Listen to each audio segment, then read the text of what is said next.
Attention, all citizens of Kidsboro. A level 3 curfew is now in effect. Any violators caught outside their clubhouse without explicit permission from the city council or chief of police will receive a penalty, up to and including 46,000 Kidsboro bucks and 3 to 5 afternoons of hard labor. Thank you for your cooperation.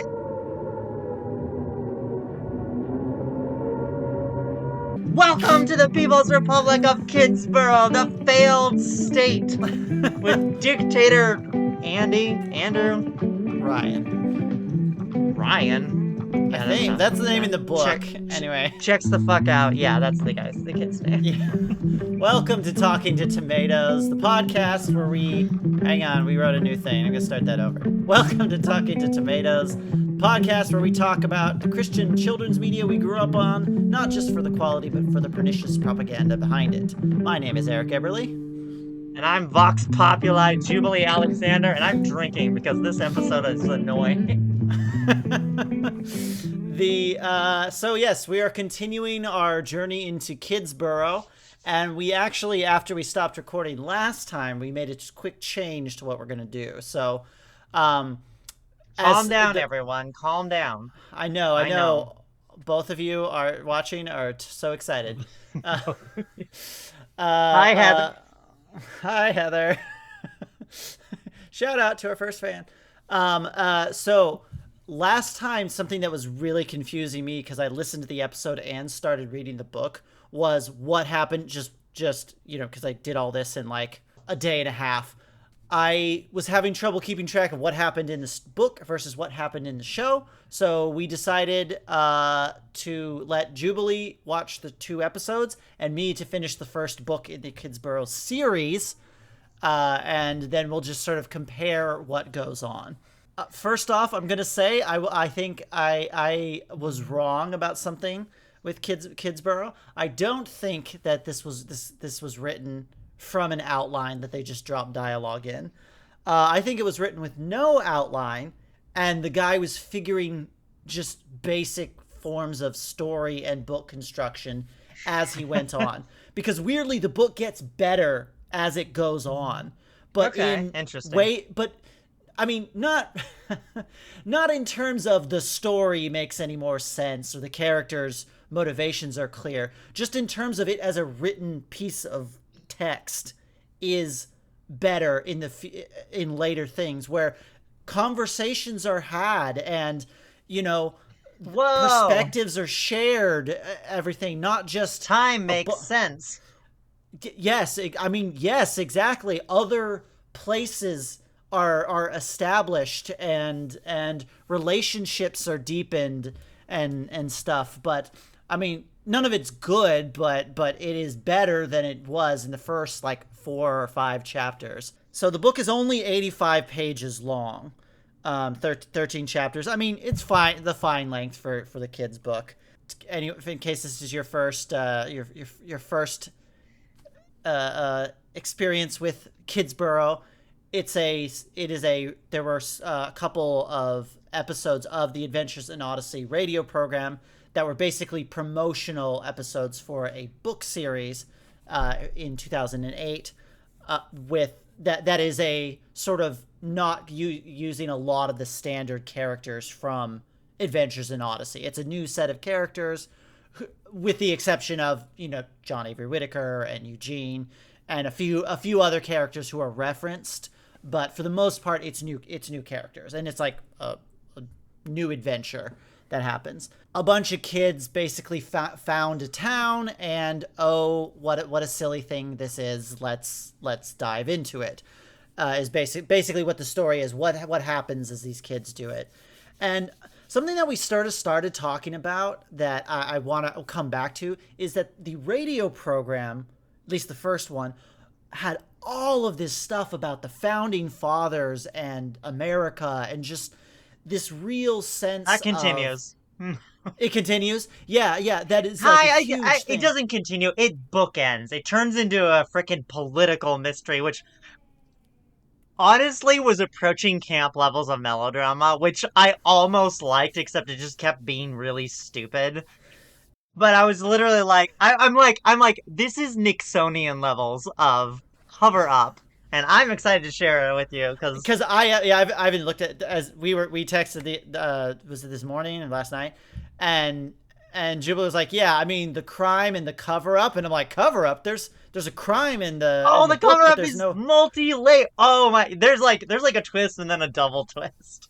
Okay, I guess there's a little bit of a cover up, but it's not really a cover up because everybody knows what happened. Anyway, we'll get into it. Why don't you start? You continue the radio story, and I'll ask you questions Yeah. about it, and then we'll go So back to the book. so the literally the last episode ended on a cliffhanger.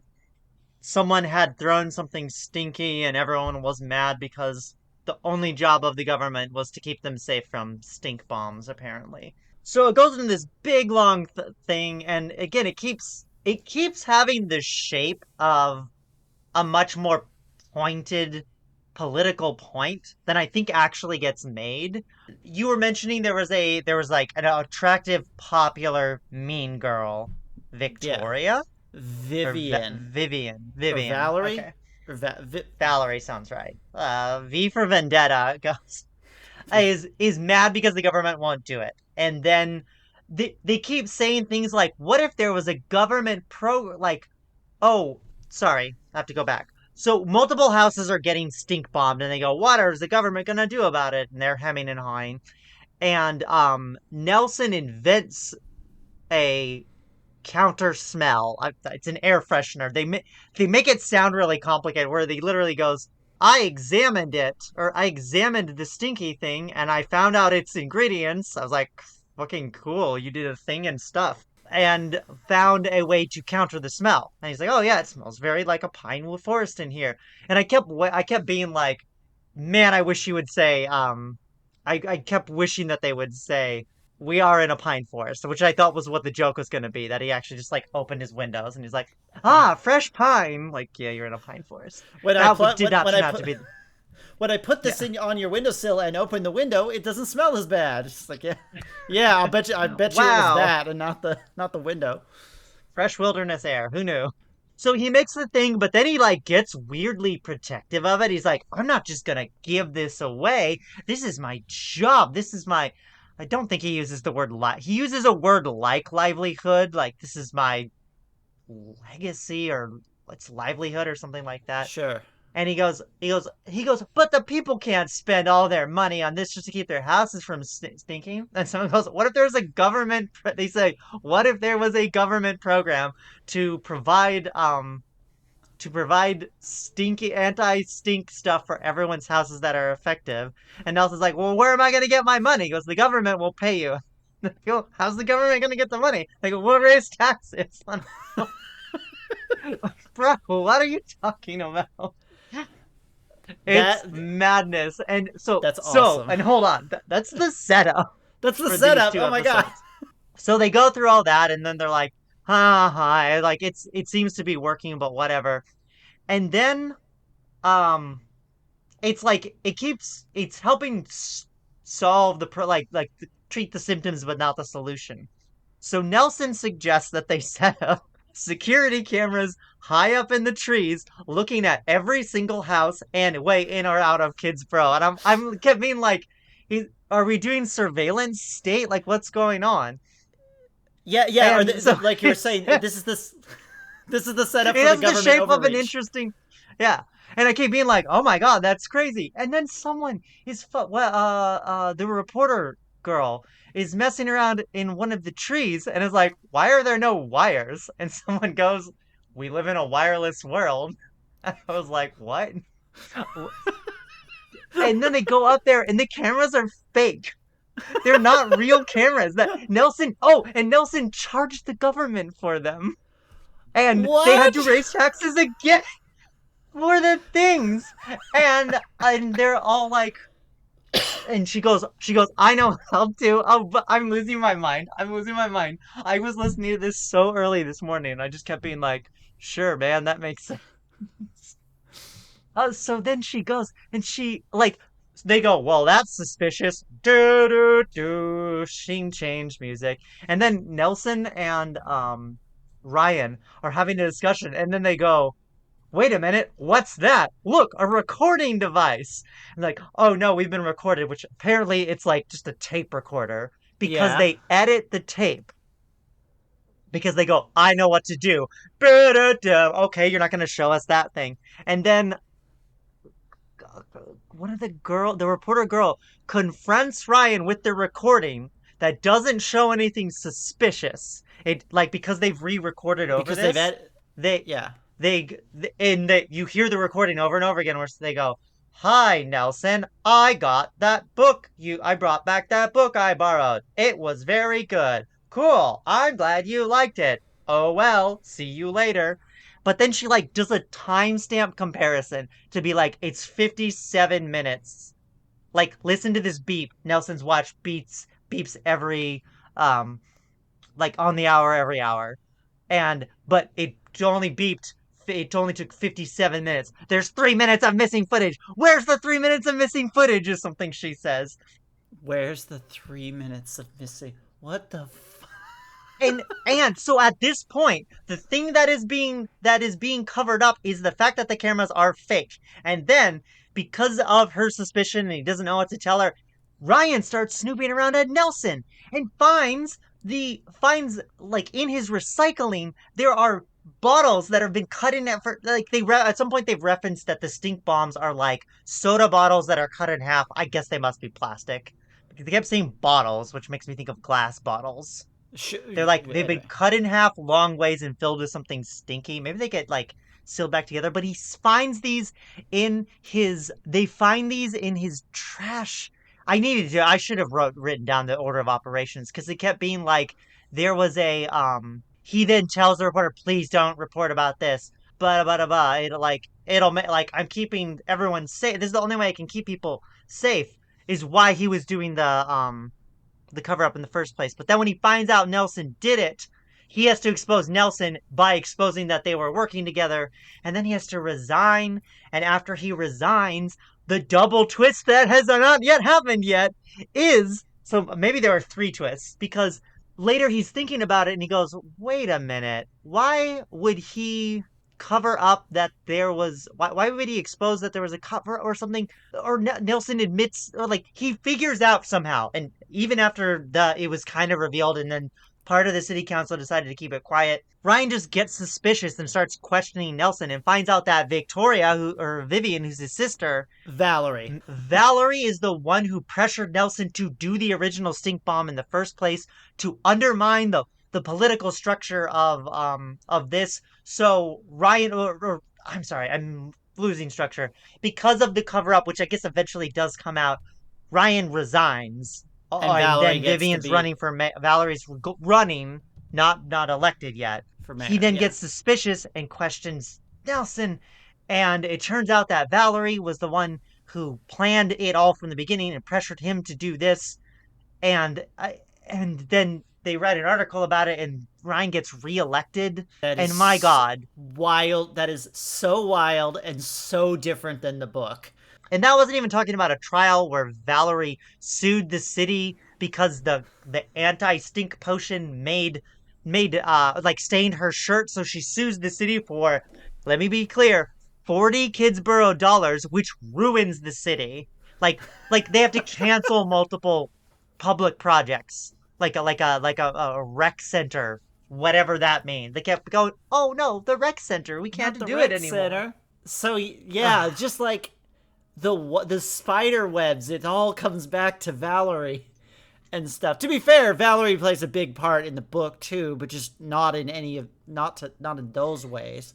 Do you think he wrote here's that question because you have these theories about how the book was written. Do you think they took the most radio friendly, dramatic, maybe even the best parts of the story out of the book and put it in the radio program and that's why the book feels Oh, weird? that's why the book feels hollow. I don't think so because like some of the stuff I mean maybe it was sort of just he had a bunch of ideas and it's like what and then it became the question of what works in a book and what works in the radio. And maybe that's what they did. They're like let's take the stuff that has a lot to do because I mean there is so like I don't know how they would get the story of the book into a radio program, because so much of it requires basically an internal point of view, or somebody spending 20 minutes of a less than an hour probably total of radio explaining government structures and taxes and insurance and how insurance works and how the trial is going to work and all of this. There's so much that has to be explained in the book that couldn't be explained in a radio program. There were two really funny parts where there's this big mellow, the trial is so dramatic, whatever, and Valerie has this big speech. Valerie keeps sounding like Jenny Slate in these moments. She keeps having this kind of like, it's like clearly like a little Valley Girl, but got a little bit more of an edge to it. It's not like a carefree Valley Girl. It's got like a bite to it, which is probably someone who doesn't have a Southern Californian accent doing that, like doing a voice. She has this big dramatic thing, and then the judge says, "Do you want to cross-examine the witness?" And Ryan goes, "No." And they go, "Okay, what are your opening arguments?" And he goes, "This is stupid! You can't sue the city over a shirt." And everyone's like, "Is that your argument?" And he goes, "Yeah, this is dumb." And literally she goes in and she goes, "This is ridiculous. You're right. But I have to respect the rule of law, and you didn't bring any arguments. I rule in favor of Valerie, and that's what ruined the city." Oh, but the main thing, the biggest missed opportunity, and I literally might make a TikTok about it, is where she goes, "We will recess for 2 minutes." And the way I yelled, I was like, "Have the kids cheer. Please have the kids cheer." It's like, "Recess!" Yeah. The kids don't understand recess. Oh, God. That would be so funny, and that would have absolutely fit. Like, that would have been a very good... No, wait, come back. Oh, man. Ah, God. Okay. Wow, that's such a different story. Wild shit. God, where do I even start? So the way things start to go wrong in Kidsboro is kind of it's weirdly multi-layered.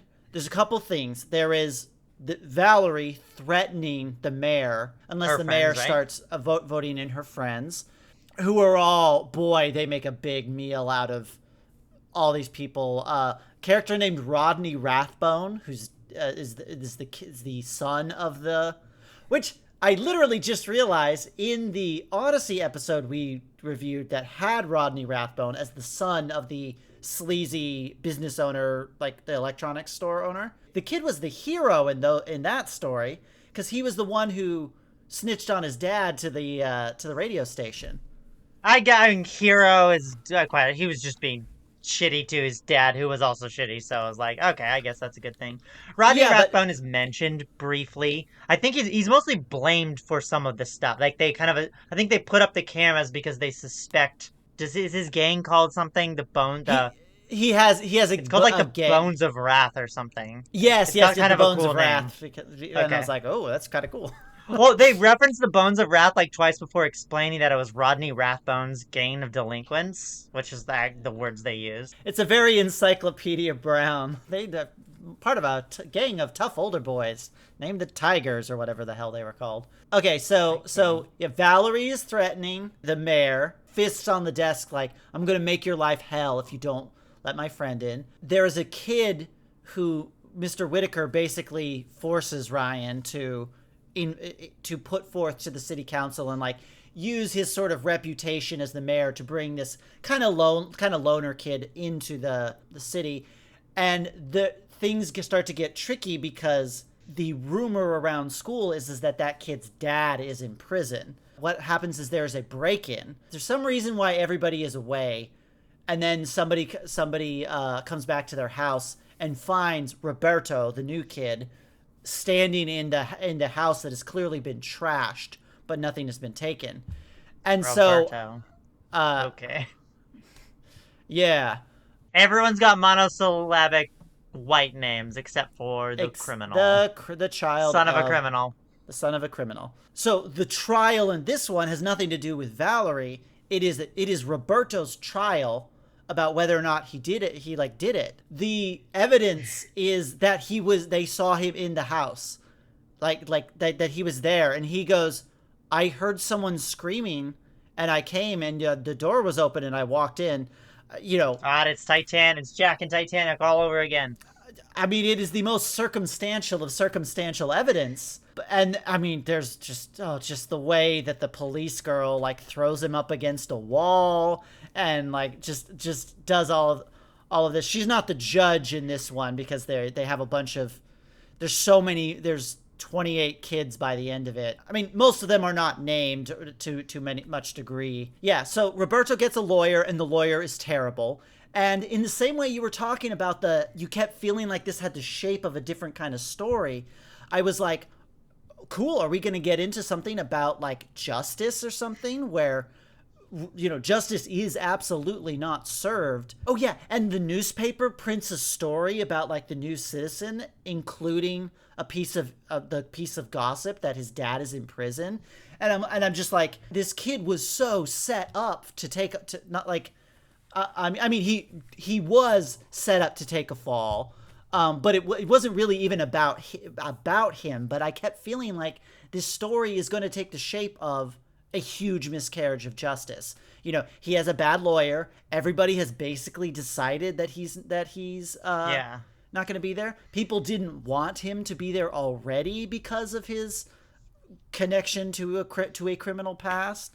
He was brutalized by the police force. Jeez. Yeah, I get it. Again, so close to looking like being an interesting kid's version of the story, which, yeah, I mean, I could see a world where if you took that a little more seriously and it wasn't just like clearly someone just like molding the beats of a story to be like it, and to think about it, like, what if he went to Mr. Whitaker and he's like, justice isn't being served. What do I do when the or system isn't working? Or there's even an interesting Bible thing where there's like, if someone steals your whatever, cut their hand off or something, but Jesus also says turn the other cheek. Like, there's the interesting conflict between even a biblical based government showing mercy versus being like being hard ass. I don't know that. What's the bit of biblical? Old Testament. Yeah, Old Testament. I don't think hard ass is in the Bible. God, there are hard asses in the Bible. Trust. What? Oh yeah, the one that Samson uses to kill all those people. Ruth. Ruth, baby. Ruth. Uncover those feet. Goddamn. Whoop. Songs of Solomon? Shit. Damn, dude. Damn. They're you ever had a girl song your Solomon? Shit. Damn. Those that you got a neck like a tower, girl. Girl, those things are thanging just like a pair of goats on a mountainside. I've decided it's not funny anymore. God, and there's and in the same way that stuff is like thrown away, I can't remember who it is, but somebody sues the newspaper for printing something about it. But I don't think it's the kid because the kid is found guilty and banished and be like, well, fuck you, you don't get to play anymore. But then somebody sues the newspaper for something else and gets charged like $30, and they're like, that's what I make in a year. Like, you've literally made it impossible for me to. And the political scandal that happens isn't orchestrated. It's just kind of poo-pooed because Ryan starts the thing that is happening is the economy is in shambles because nobody is making any money. And so he's like, okay, so everybody needs to get a job, find a way to make Kidsboro bucks. They're called Star Bills, not Starbucks. Okay. Correction from last episode. And so he's like, yeah, everyone has to have a job.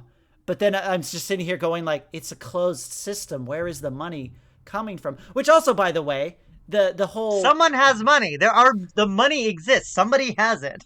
It's going somewhere. I mean, at least for part of it is the fact that that the kid selling insurance like has a mansion. He's got like a 4-room clubhouse because he makes so much money off of his insurance. That's really funny. That is treated like a scam, and literally at the end there's there's a thing that happens and he has to pay out like 100 star bills to everyone else. And Ryan is like, yeah, that's what you get. I'm like, I mean, yeah, as a business you sort of get that, but that's not really a yes, justice is served as much as it is the thing is working the way it is at least supposed to work. There's a little bit of a conspiracy where the private eye kid and with his client comes around with him while he's private eyeing, which feels weird to me. Realize that they figure out somehow who did it, and they're certain that the insurance kid paid him to do it, basically to create the demand for insurance. And the kid gets in trouble for it and is banished. But then he's like I ain't a rat kind of a thing. I was like, dude, you've literally lost everything. Like I guess you're not a rat. We already hate you. Like, we're not going to be mad at you for being a tattletale. Yeah, exactly. I mean, God, if anything, that's like we'll let you off easy because we know you weren't the mastermind behind it. Someone was literally on my bus. I'm a school bus driver, and someone was I heard someone open a bag of chips and start munching, and then I smelled Doritos from halfway back the bus. I go, "Hey, who's eating?" And the kids all got really quiet. And someone goes, "Joey's eating," and this mouthful of food goes, "You tail." I was like, "Joey, you need to get better at this." Yeah, I wonder who's doing it. No you time to fucking rat! Yeah, you fucking rat. I ain't a rat. And so yeah, it's like there's this whole thing. He starts a government program called Everybody Works, where that's basically you have to, if you don't have income, you can't be it. So then it becomes like this race for everybody to make their quota. Which again, it's fucking God. Where is the money? I mean, it's not referred to as a quota, but that's what it is. It's like if several weeks in a row go by without you making your quota, then you're banished again. And it's actually almost an interesting form of tyranny, which isn't you have to make the money so you give it to us, but they're just like watching you being like, why aren't you making more money? Like, I'm trying, I'm working. And so like, it's not why aren't you doing the work? It's why aren't you making enough money, which just puts an extra angle of pressure on the capitalistic hell. To go back to the weird cycle of this money is every kid who comes in is given like a lump sum of money. But then they have to buy their house.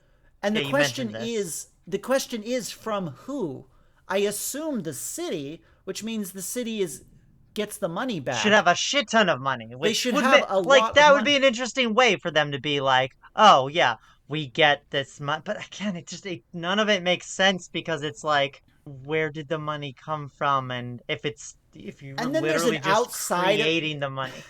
There's an outside of Kidsboro thing that starts to happen where everybody starts to Ryan's like, I got to make sure this program works, because every time he makes a decision, Valerie is like rabble rousing to be like, I thought this was supposed to be a place of no rules, and here comes Mr. Mayor setting the rules, and he's like, it's my job to make rules. You guys made me the mayor. And then he's like, I gotta find out what people are doing, and there's all these people, and he goes, oh look, so they're suddenly be able to afford, or not even to afford. They're just like, yeah, look, here we go, I got some money, and they're like, all right, I guess, how did, and then the question comes, how did they get it? And it turns out Insurance Kid is providing people their quotas out of his insurance money, which again is coming from all of the people. So how does this? And in exchange, what he is doing is basically, you have to do whatever I say. There's a kid doing his homework. There's a whole scene where a bunch of the kids are like outside of Kidsboro. They have put a bunch of these debtors on the like merry-go-round and are spinning them until they're sick. And then they stop and are like, here, drink this warm soda. Now back on the merry-go-round. And now eat these chips and stuff. And Ryan is like, dude, that's not cool. And he goes, I have a contract. And everybody except for Ryan is like, he's got a contract. What are we going to do? He's got a contract. No, I need to Yeah, make that's my my quota. signature. Um, Oh my and fucking god. so then things just get worse and worse and worse. And every step he tries to take, he gets fucked over by Valerie. He cancels the law because he's like, it's not working. And then Valerie just spins it as can't make up a good decision. There's a debate in which Valerie all of a sudden goes from mob boss to like savvy political operator, where she's not being a huge piece of shit. She's just like, look, I believe the mayor was trying his best. I just think he's out of touch and doesn't know what everything needs, and just being like real like kind about it. And I'm like, wow, I'd almost feel good losing to that. And then he loses the election like 3-25 or something like that. Like it's an absolute blowout. And he goes home and is like, I don't really feel like going to Kidsboro anymore. And he catches up with someone else, and they're like, yeah, it's gotten weird because Valerie invited all of her friends, and they're doing a lot of stuff. They're building a rec room, and one of the kids' dad like owns a pool supply shop, so they have like an above ground pool. And so I mean that's like hell yeah, like government program. No explanation of how like any of this gets paid for, since that was such a huge issue. Literally, like this is literally in chapter 11 of 13. It's like weeks later, people aren't really enjoying Kidsboro as much because Valerie and her new friends are there. And it's like, oh, since Ryan gone, you know, Valerie cares about her friends, but you cared about the city, even if your ideas were all terrible. So Ryan and Scott are hanging out in Wits End, and he goes, "Hey, you wanna go on in the Imagination Station adventure?" I'm like, "Oh right." So, You want to go 80% on of the Imagination Station? and the Imagination Station adventure. And it's like, right, I guess we are at Wits End. Like that's not, the kids are like, yeah, let's run around in the woods, not go on the goddamn holodeck. And Scott is there flipping through adventures. They're like, oh, we'll go to Lewis and Clark, and we'll go to ancient Egypt. And then the fucking wildest thing happens. A stranger comes up to Ryan and goes, Jim Bowers? And I go, what the fuck are you? And Ryan goes, no. And it's like, are you sure you're not Jim Bowers? And he goes, no. And I'm sitting there going like, oh God, the holograms have come to life. Like, who the hell is this? And then Scott was like, the guy eventually leaves, and Scott was like, hey, what's going on there? A quote. You know that guy? Scott asked. No, never seen him before. I ran my fingers through my hair and took a deep breath. Jim Bowers. I hadn't heard that name in 4 years. Ryan is a pseudonym. It's not his name. There are mysterious circumstances under which he moved to Odyssey, and they give us none of it. They introduce this 80% of the way through the book, and what the hell, guy? What? Then Ryan eventually comes back, and it's like, oh, how's it going? And the new popular kids, all the bullies have joined, and they're sort of mean, but it's like Valerie is trying to like bring the city together, and so she has like a campfire party, and we'll go do s'mores, and everybody's behaving, everything's good. And then Ryan is like, yeah, this was nice. I'm glad the city has a life beyond me, and sort of goes away, and they walk away. And then like somebody starts screaming, and they all run back. And the bullies have taken out burning firebrands and are like waving them around and like trying to poke people, including Valerie. And then Ryan like tackles the big bully, and then a bunch of houses catch on fire, and the forest catches on fire. And Wit runs out with a fire extinguisher. Post-apocalyptic Kidsboro, let's go! The fire marshal comes, and Valerie. Hey. Post-apocalyptic wit kick. Nope, that's nothing. It's Hey, more hey, than this story. if you don't swing for the fences, you'll never hit a home run. Sometimes you get a It's foul ball. and then the goddamn story just ends. I mean, there's technically a wrap up, but there's not. I don't know. It's just circumstances fall back into place that get Valerie goes, boy, screwed the pooch on that one. I'm resigning, and then Ryan is unanimously elected, and things kind of go on from and it just like that's the end of the story. Like literally, it's all happening in the last chapter of the book. You know, things Cool. go back to normal, and then we get another little cryptic thing here at the end where Roberto, the kid whose dad is in jail, comes like agrees to come back and be a part of Kidsboro, and he as he goes to leave, because there's all the drama was about everybody was like being weird and sharing the rumor that his dad was in Hmm. jail, but it was not confirmed, and that was like Ryan's big like thing was like that is a rumor. Like we don't know that his dad is in jail. Like then that's nobody's business. And why does it matter if his dad is in jail, even if he is? And Roberto is like, hey, just so you know, my dad actually is in jail. And Ryan is like, oh, I can't believe he like you Something shared so that with me. personal. Another quote: I felt deeply honored that he would trust me enough to tell me this. It almost made me want to share my own secret, just to show him that I trusted him as a friend, but I couldn't do it.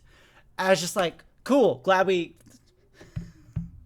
paid off the weird thing that happened. It is actually almost creepy to the point of I was as a joke on my opening little skit thing. I was trying to look up a Bible verse about like because like I feel like there's got to be some old Leviticus. I was like there has to be an old Leviticus thing about punishing people with late like servitude. Basically, the nice verses that kept coming up were like think about the poor that are imprisoned as though you were as though you were in prison alongside them.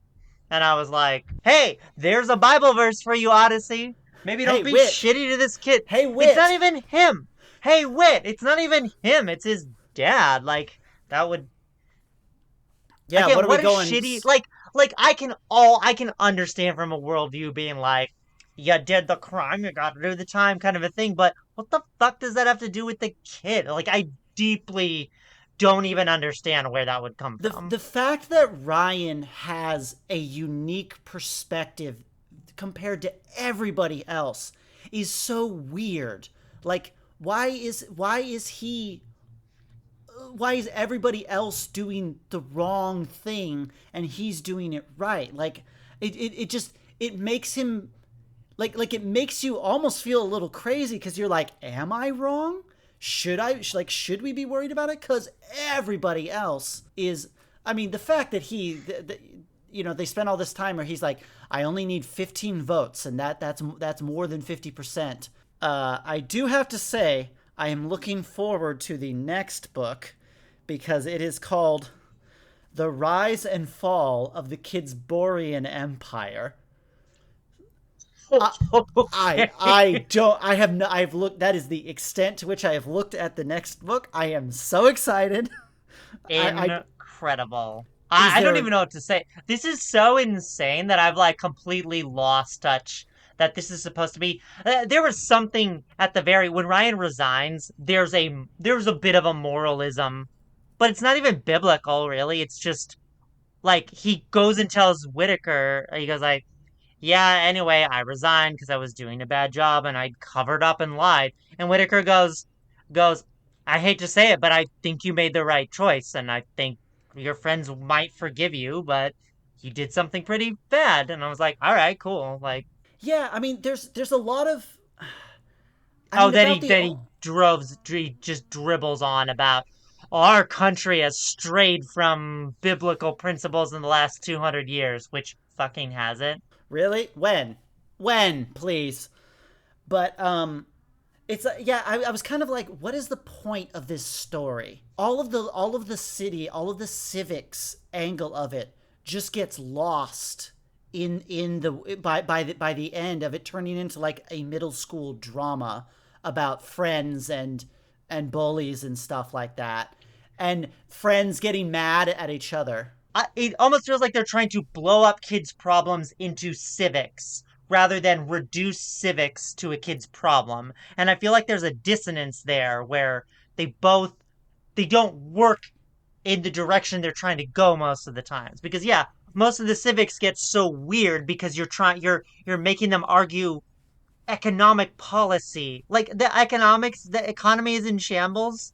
You mean the fake money that your buddy printed? Yeah, exactly. It's like you can't have a story about it. Either feels like it's too small, and the where you're like, yeah, we're talking about 30, the $30 that will ruin the city, or it feels the weird and big ways in the taking an angle of miscarriage of justice and a corrupt legal system and a corrupt political system. The And only person with a non-Anglo name being the yeah, scapegoat and the pariah I mean, and the son of a criminal. Cool. there is a scene where so there's the church and the one character, and they make fun of the way he prays, and apparently nobody ever goes to church, which again is like this whole thing. This is a reflection What is the story of society. trying to tell? Yeah, Yeah. it's not like only the good people go to there, because the only people who in fact, the only scene we get at the church, the only people who are there is Mr. Whitaker, who it even says doesn't actually come that often because apparently it makes the kid who's pretending to be the minister nervous because it's like, oh, and it's an adult. But yeah, it's just like, what are we talking? Like, even if it wanted to say something about like the strain of biblical principles and stuff, then why are we in a highly irreligious society?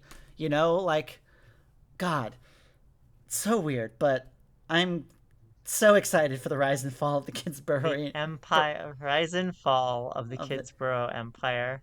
the Kidsborian Empire, because it doesn't. Kidsborian. Kidsborian. Jesus. So yeah. So next Fucking time we're gonna Christ. do. I don't know what is happening with my hair is like tangled in this and it just keeps getting more. It's getting weirdly like Founding Father's wig, and I'm kind of into it. Okay, I think that means we need to quit before Yeah, it turns I white think and powdery. before this gets just before this gets powdered anymore. Yeah, so book report next episode. Maybe we'll see. I gotta look to see how long it is, if I can get through this. Sure. Again, they're not long, but they are. God, I hope the second one is written a little bit better. Okay, before we go though, I do want to talk about just mention these just random things, these random weird quotes. There are these characters who are fighting, and there's this line where it goes, "They were both yelling at the same time, listening to nothing but themselves." Is that a saying? I don't think that's a saying. What does that mean? Listening to no one but Loving the themselves. sound of your own voice is a thing, but that's some crazy shit. My insanity was Valerie at one point. I might steal this joke. When Valerie is mad that her $40 real dollar shirt got ruined and she wants 40 Kidsboro bucks to pay for it. She tells Ryan that I think she says you look like you wear $4 pants, and I'm like, damn. Damn. Damn, $4 pants. When was the last time you bought Pants for $4 $4 that pants? weren't secondhand? I don't know. When the burning stick scene is happening, someone comes after Ryan with a burning stick and goes, "Hey, Mr. Mayor, I heard you like playing with fire." That means something. What are you talking about? Your economic policy is playing with fire. My QAnon uncle said that one time, and I thought it sounded cool. I thought it sounded cool, so we got to say that. What's QAnon? I don't know. Go ask Mr. Whitaker. And he goes, interesting. Mr. Whitaker is Q. Oh my God! Wit is Q. Wit is Q. We figured it out. Yeah, book report maybe next time. Maybe if it's too long, we'll do another episode of Odyssey and then book report next time. Cool. But I'm excited about this. Go ahead and follow us on all the socials. Follow us on YouTube. We've got a TikTok now. We also got a new logo. Woo! Yeah, we got a and new logo made. Very, very nice. You can also follow us individually. I am Eric.Eberly on TikTok.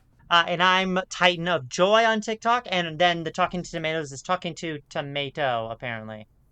Apparently I Oops. didn't have enough characters. Whoops. Shoot. Anyway. Talk to you later, tomatoes. And I'm Chris. The Bible says, remember those in prison as though you were prisoners with them. But Pompey says, why do you quote laws to me who has a sword at my side? Next time on Adventures in Odyssey, the rise and fall of the Kidsborian Empire. Rest in piss, Dr. Dobson. I was trying to combine a lot of things right there. You just need to We got it. We got it. Let me cook.